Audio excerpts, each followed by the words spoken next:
The last couple of weeks, my videos focused on the Fourth Amendment, the one that protects you against unreasonable searches and seizures.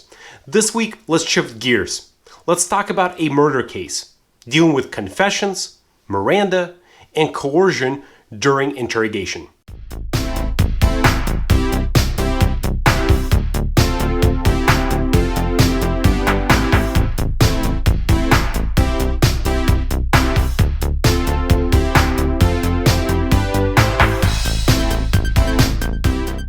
In this video, we're dealing with the Supreme Court case Warden versus Dixon, where Mr. Dixon and Hoffman murdered Mr. Christopher Hammer.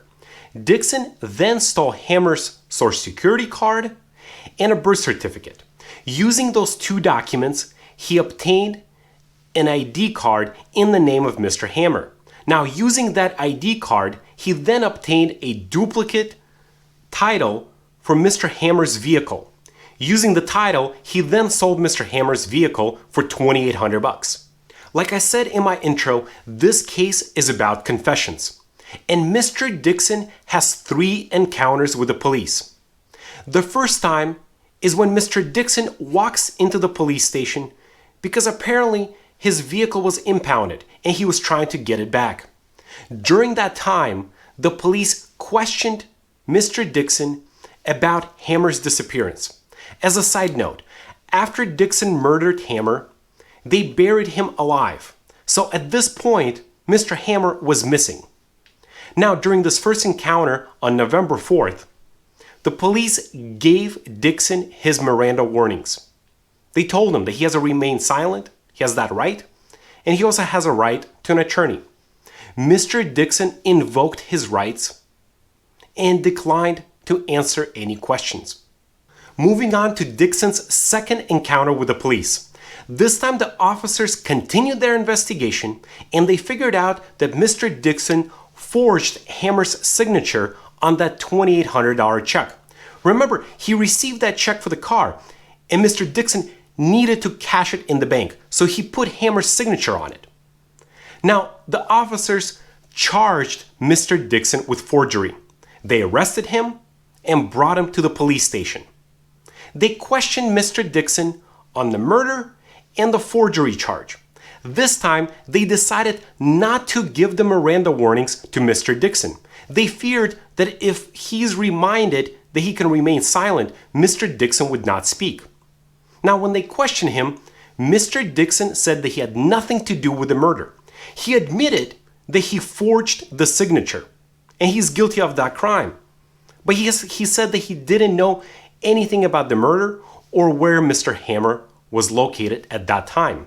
Now, the police officers tried to cut the deal, which is a common tactic that police use. They told him that if Hoffman tells the police where the body is, he would get a benefit out of it.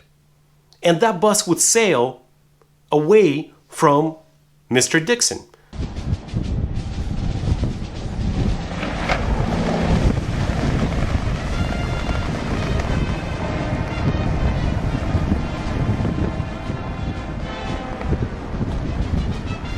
So they told him that it's better for Mr. Dixon to confess and tell them where the body of Mr. Hammer is located. Now, Dixon again repeated they had nothing to do with the murder. The second interrogation concluded around 3:30 p.m. Then Mr. Hoffman took the police officers to Hammer's burial site. Around 7:30, the police officers returned to interrogate Mr. Dixon again. Now, this is our third interrogation. And this time, Mr. Dixon tells the police that he spoke to his attorney and he wishes to tell everything to the police about what happened. I missed my big chance last time, Angie. I'm not going to miss it again. There it is! Now, I don't know what attorney he would have spoken to, because just about any attorney will tell you. And I remind you, never speak to the police without your attorney being present.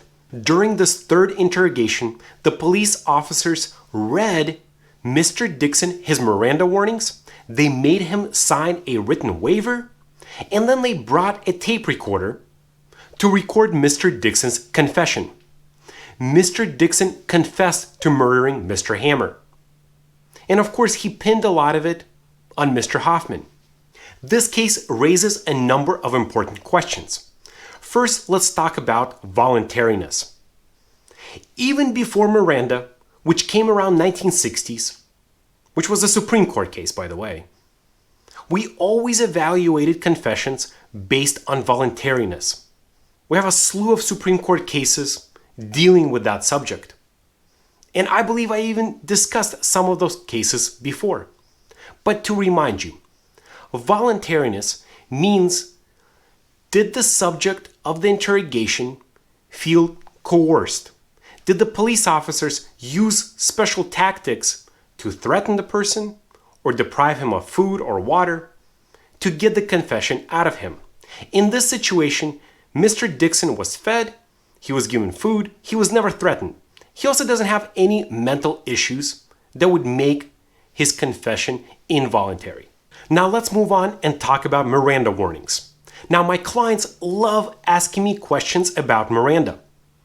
The most common question I get is, why did the officers never read me my Miranda rights? Because two things have to be true. Number one, you have to be in custody. And number two, the type of questions that the officers must ask you are those that can elicit incriminating statements. So, was Miranda applicable in the first interrogation of Mr. Dixon? The answer is no. He was never in custody. He came to the police station to get his car back from impound lot. So he was never in custody. He was free to leave. So even though the officers gave Mr. Dixon his Miranda rights, really, they didn't have to. During the second interrogation, the officers did not read the Miranda warnings to Mr. Dixon. But even if we say that this is a violation, there are no statements that can be suppressed. After all, Mr. Dixon did not confess to the murder during the second interrogation. This brings us to the third and final argument that Mr. Dixon makes, which is that his real confession during the third interrogation should be suppressed and it should be inadmissible in court because, after all, the officers used an illegal technique where they speak to the subject first and then they warn him about the Miranda warnings. Here's how that works. The officers get the person to confess to a crime, then they read the Miranda warnings, and then the person is compelled to tell the same story again because he feels, what's the point? I already explained everything to you. Now that I know my rights and I know I can remain silent, it doesn't really matter because I already said everything to you.